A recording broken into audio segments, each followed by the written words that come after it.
In the heart of the Indian Ocean, thousands of miles from the African continent, lies a jewel that has seduced the world for centuries. Mauritius, the island that seems carved by the gods with an obsession for exoticism, racial mixing, and an irresistible attraction to the foreign. Here, the beaches are more than postcard paradises. They are stages where beauty, tradition, and sensuality merge in a silent dance. But behind the luxury resorts, the vanilla-scented rum, and the welcoming smiles, there hides a country whose obsession with the Western tourist has reached almost ritual levels. From the moment a stranger sets foot on Mauritian soil, something changes. It is not merely the humid warmth that caresses the skin or the sweet fragrance of flowers that fills the air. It is an enveloping, almost hypnotic energy that whispers promises of pleasure, escape, and being desired. For many locals, especially some young women, the foreigner represents not only an exotic novelty, but also a possibility, a door to another world, a fantasy made flesh. The phenomenon of tourist worship in Mauritius is not new. Since independence in 1968, the island slowly transformed from an economy based on sugarcane into a powerhouse of luxury tourism. European investments turned its coasts into hedonistic enclaves, where wealthy French, Italian, and British visitors came to lose themselves among tropical cocktails and sun-kissed bodies. Soon, the local population realized that pleasing the visitor was not simply hospitality. It was strategy, opportunity, even survival. But what sets Mauritius apart from other Caribbean or African destinations is the intensity with which this devotion to the outsider is lived. Here, the foreigner is king, the center of all gazes. That has generated a complex cultural phenomenon in which the attraction to the external has even shaped the country's social and emotional dynamics. In coastal areas such as Grand Bay or Flic-en-Flac, it is not uncommon to see young Mauritians, women and men, actively seeking to form relationships with tourists. Some do it out of admiration, others to escape the economic or social context into which they were born, and a few, without hiding it, in the hope of being taken far from the island. This attitude has given rise to what local sociologists call emotional tourism, a phenomenon in which the traveler does not just consume landscapes but also affection, company, and, at times, bodies. Although it is not open prostitution, the line between tropical romance and implicit transaction is blurred. Many older European men come seeking not only rest, but also the attention of young, sun-bronzed women who make them feel desired.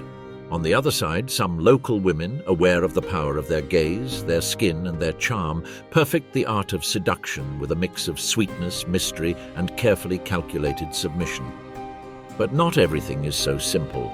This cult of the visitor has generated internal tensions within Mauritian society. In a multicultural country where Hindus, Muslims, Creoles, Chinese, and Europeans coexist, the rules of behavior vary. In some more conservative communities, these relationships with foreigners are seen as a threat to tradition. Entire families split when a daughter decides to go out with a tourist. The most orthodox clans fear that cultural purity will be lost, and local men often feel displaced, invisible in their own land. Despite everything, the fascination with the foreigner does not diminish. On the contrary, it has become more sophisticated. Now there are social networks, private parties, bars, and hotels that function almost as bridges between local and global, indigenous and foreign. Many tourists return year after year, maintain long-distance relationships, send money, or even marry their island partner. For some, it is genuine love. For others, it is a power game disguised as romance. Mauritius, with its mix of religions and races, has cultivated a seductive identity. Hindu women in colorful saris walk alongside Creole women with afro hair and bronze skin who move with natural grace. Street parties, religious festivals, and Sega concerts, the sensual rhythm of the island, create an atmosphere where the body is protagonist. The sway of hips, the beat of drums, and the high voices of singers turn tropical nights into celebrations of desire. And amidst it all, tourists, enchanted, feel like temporary gods of a world that seems to revolve around them. Mauritian hospitality also has a subtler, deeply cultural dimension. The value of the la case, the home, is central. Many tourists are invited to dine in locals' houses, where they taste the famous Mauritian curry or dol puri while listening to stories from grandparents who worked on plantations or who recall colonial times with a mixture of nostalgia and resentment. It is in these intimate spaces that the foreigner ceases to be a client and becomes, at least for one night, part of the island's emotional fabric. In the southern region, where tourism is less aggressive, traditions persist more strongly. Hindu rituals, pilgrimages to Grand Bassin, and sacred baths are moments when the spiritual dominates over the earthly. Yet even there, foreigners are welcomed with curiosity and often invited to participate. Some tourists, captivated by these ceremonies, end up staying longer than expected, adopting a simpler, slower life full of meaning. Because if there is one thing Mauritius possesses, it is the power to entrap without chains. It seduces not with force, but with sweetness, a smile, and the promise that everything can feel lighter under its eternal sun. Thus, life in Mauritius continues, suspended between desire and routine, between tradition and the need to open itself to the world. The island's women, far from being victims or mere exotic pieces on a tourist board, are protagonists of their own story. Some play by the rules, others break them, and many simply seek a better place where they can be seen, valued, and loved. The foreigner, in many cases, is the mirror in which that yearning is projected. In the coming days of their stay, tourists will notice something different in the air. Perhaps they will not be able to explain it. They might think it is the climate, the color of the sea, or the aroma of the food. But what truly seduces them is that hypnotic blend of freedom, desire, hospitality, and exoticism. It is the feeling of being in a place where everything is possible, where time seems to stand still and where one can be for a few days, the protagonist of a story written just for them. Mauritius is a paradox unto itself. An African country unlike any other in Africa, a remote island coveted for centuries by empires and travelers alike. Here converge the legacies of French, British, Dutch, and Portuguese colonialism, mixed with African roots, Indian mysticism, Creole elegance, and Chinese spirituality. This crossroads of worlds has shaped a society that not only tolerates difference but celebrates it, incorporates it, and transforms it into part of its identity. And that explains in part why the foreign tourist is so welcomed, so desired on Mauritian soil. Desire in Mauritius is not solely carnal or economic. Here, the foreigner embodies the idea of the world, of escape, of an alternative. For many young islanders, being born here is like awakening each day in a locked-in paradise. Everything is beautiful, yes, but also repetitive. The same beaches, the same faces, the same social codes. The visitor then becomes a breath of fresh air, someone who brings new stories, fashions, promises, and different perspectives, particularly their gaze. Because here, eye contact is not an innocent game, but pure language, a soft provocation, an invitation. In the bars of Port Louis or the private clubs of Grand Bay, an almost invisible ritual unfolds where locals and tourists explore each other as if they were different species who, despite speaking different languages, intuit the same desire. The shy laughter, the accidental brushes, the questions seeking more than answers, all are imbued with a tropical air that ignites the skin, slows down time, and blurs boundaries. It is not unusual for many romances to arise in these settings between a piña colada and a poorly pronounced conversation in French or English. Mauritian women possess a singular magnetism. Their beauty is hard to classify, a blend of African, Indian, European, and Asian features, cinnamon-tinted skin, almond eyes, straight or curly hair, marked hips, and gentle movements. But beyond the physical, there is an aura about them that is fascinating. They move with serene confidence and effortless coquetry, as if the art of seduction were part of their genetic heritage. They do not seek to impress. They simply exist with a presence that disarms. While many have elevated the foreigner to a romantic ideal or aspiration, others view them with a mixture of skepticism and amusement. They know precisely what some men from afar seek: a brief adventure, a tropical lover, a fantasy with a return date. But they also play the game, and they choose. They are not always swayed by the power of a European passport. Many demand respect, conversation, and genuine connection. Others simply want to have a good time. Here, moral judgment is less severe. In tourist areas, sexual freedom is more accepted, so long as the facade of romance remains intact. In more traditional communities, however, the story changes. Young women who get involved with foreigners may face family disapproval, especially in Hindu or Muslim families with strict codes. In such cases, love becomes an act of rebellion and often a ticket out. Because although Mauritius is relatively developed, inequalities remain vast. Some young people dream of living in Paris, London, or Sydney, places they associate with freedom, modernity, and a future. If a romance can bring them closer to those destinations, they do not overthink it. Curiously, this phenomenon has also created tensions between local men and tourists.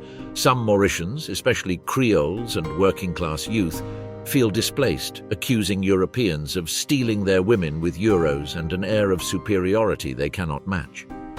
These tensions sometimes surface in hostile glances, sarcastic remarks, or on rare occasions, fights. But generally, the island has learned to coexist with this dynamic, aware that tourism is its greatest source of income, and that the economy depends largely on this mutual fascination between locals and visitors. Beyond personal relationships, this cult of the tourist has even shaped the country's aesthetics. In the last 2 decades, beauty standards have westernized. In shopping centers and on social media, many young women strive to resemble European models: lighter skin, straightened hair, imported clothing. The use of whitening creams, chemical relaxers, and heavy makeup has become commonplace. Yet there is also a counter-movement, Creole pride, a cultural current that reclaims native features, afro hair, dark skin, and natural forms. This clash of aesthetics reflects a country caught between 2 rhythms, pleasing the world and rediscovering itself. On the northern beaches, scenes repeat like rituals: half-naked tourists tanning under the sun, street vendors offering massages, tropical fruits or handmade necklaces, and local women strolling in figure-hugging outfits, observing with a blend of curiosity and strategy. Some locals sit nearby, strike up a conversation, offer to take a photo, and gradually build a bond that often ends in a summer romance. Critics argue that this relationship turns the country into a stage for effective consumption, where everything, even people, seems for sale. But others defend the freedom to choose, the possibility of falling in love beyond borders, and the dignity of living without hiding one's desires. In Mauritius, desire is not punished, it is lived. And although social structures may be rigid, sensuality flows freely beneath every stratum. Some tourists, especially European women, also become embroiled in this game of attraction. In rural areas, young Mauritians openly flirt with them, making them feel beautiful, desired, and unique. For some, this attention is a novelty. They are not used to being looked at with such devotion. It is not uncommon for them to fall in love, for them to return each year, or even decide to move to the island for love. It is then that the exotic becomes everyday, and fantasy becomes a real life with its own lights and shadows. Deep down, Mauritius is a stage of mirrors. The locals see in tourists a different life. The tourists see in the locals a world they believed lost. Amid this mutual reflection, stories are born that do not always end well, but that leave deep marks. Because this island does not merely sell landscapes, it offers intense emotional experiences, sometimes contradictory, always memorable. And while planes continue landing, full of tourists eager to escape their routines, the Mauritian shores keep welcoming them with open arms, with curious eyes, with smiles that may hide more than they show. The relationship between Mauritius and the outsider is, ultimately, an eternal dance of seduction, commerce, crossed dreams, and realities that touch for a moment, only to part again. Mauritius is an island that lives on the visible and the invisible. To tourists' eyes, everything seems an Eden: turquoise beaches, palms dancing in the wind, cocktails served on bamboo trays, and sun-bronzed bodies swaying to Creole music. Yet beneath this friendly surface beats a heart full of secrets, archaic traditions, and social codes that are not taught to the visitor, but that enfold them unbeknownst to them. This chapter delves into that Mauritius that does not appear in tourism brochures or Instagram reels. The Mauritius that combines desire with ritual, seduction with spirituality, and exoticism with unwritten rules. To begin to understand that hidden dimension, one must look toward the inland villages, far from the hotel zones. There, life is governed by agricultural cycles, by syncretic religious festivities, and by a different conception of time. Days are measured by the sun's position and the smell of freshly baked bread. Here, women are not only mothers and wives, they are also healers, bearers of wisdom, interpreters of dreams. Some practice rites that blend Hinduism with African magic, and others still follow the ancestral worship of the great fish spirit, a marine deity that protects coastal communities.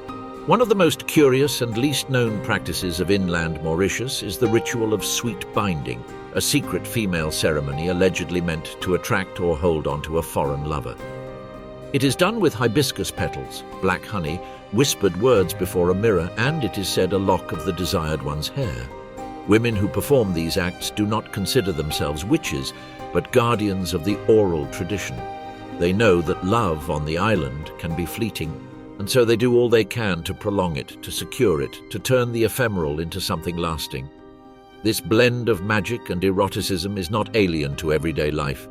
In many homes, next to the Hindu altar where fruits are offered to the gods, there are also small bottles of aphrodisiac oils, amulets, and recipes to keep a lover's interest. Not all passion is spontaneous. There is preparation, strategy, and cultural inheritance. Because in Mauritius, as in few places, sensuality is not a taboo. It is a way of life, a tool, an inheritance of centuries of racial mixing and forced coexistence among colonizers, slaves, traders, and pilgrims. But this cultural richness also has a dark side. The obsession with pleasing the visitor has led some women, especially in the most touristic areas, to adapt so much to foreign tastes that they sometimes forget their own roots.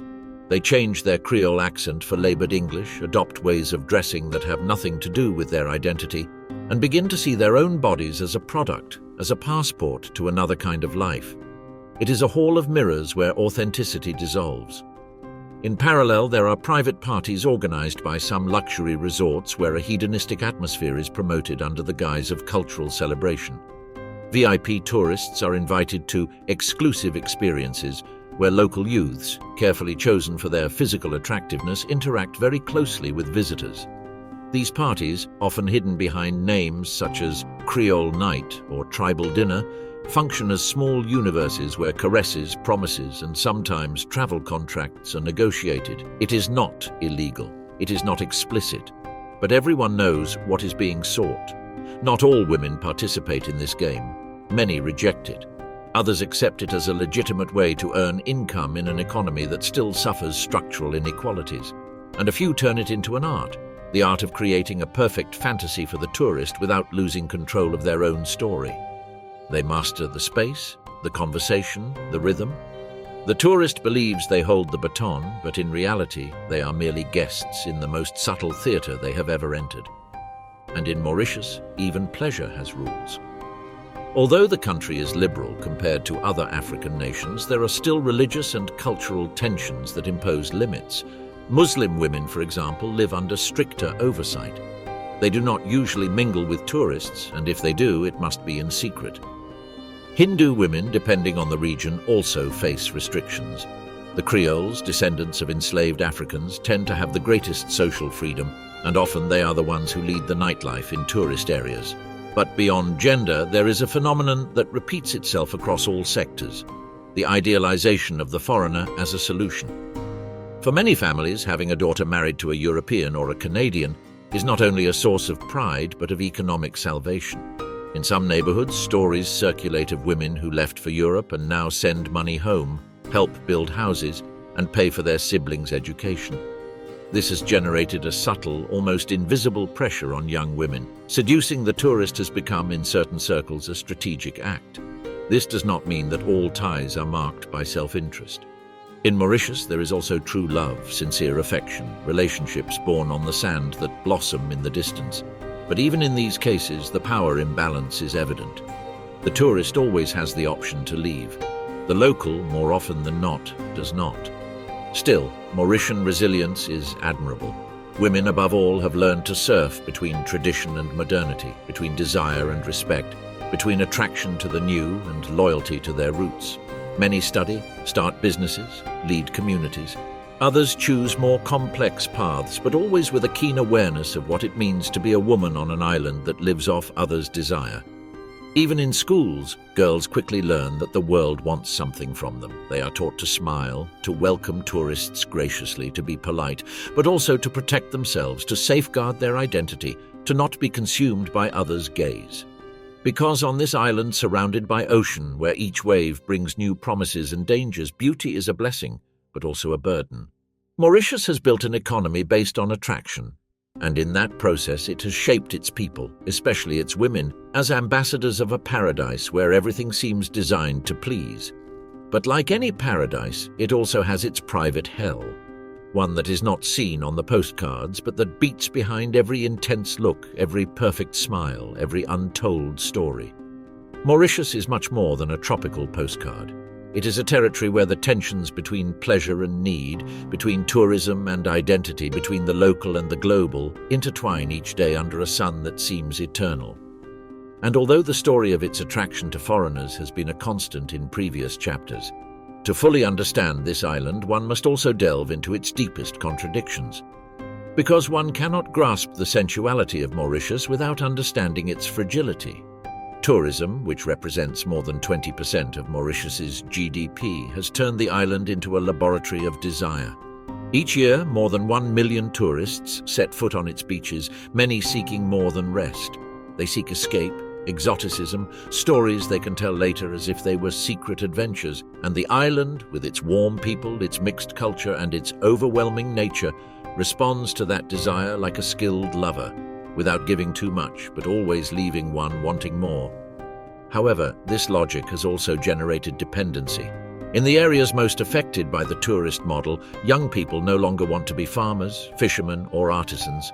They dream of working in hotels as receptionists, entertainers, or bartenders. In these jobs, there are not only tips, but also encounters, opportunities, stories with the potential for change. The foreigner has become a kind of symbolic passport, a fast track to a better life, real or imagined. But when tourism disappears, as happened during the pandemic, the paradise reveals itself in all its harshness. Poverty rises, unemployment soars, and love stories with foreigners become unanswered letters. Many women who maintained long-distance relationships with tourists found themselves suddenly alone, without calls, without remittances, without promises of return. In those moments, the fragility of this emotional and economic dependence became visible, and the question hung in the air: what remains of Mauritius when the lights of the tourist show go dark? The answer lies in the island's interior, where the Mauritian soul endures.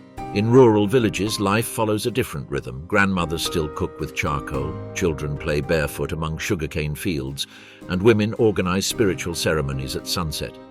It is in these spaces, far from mass tourism, that the country preserves its most authentic essence.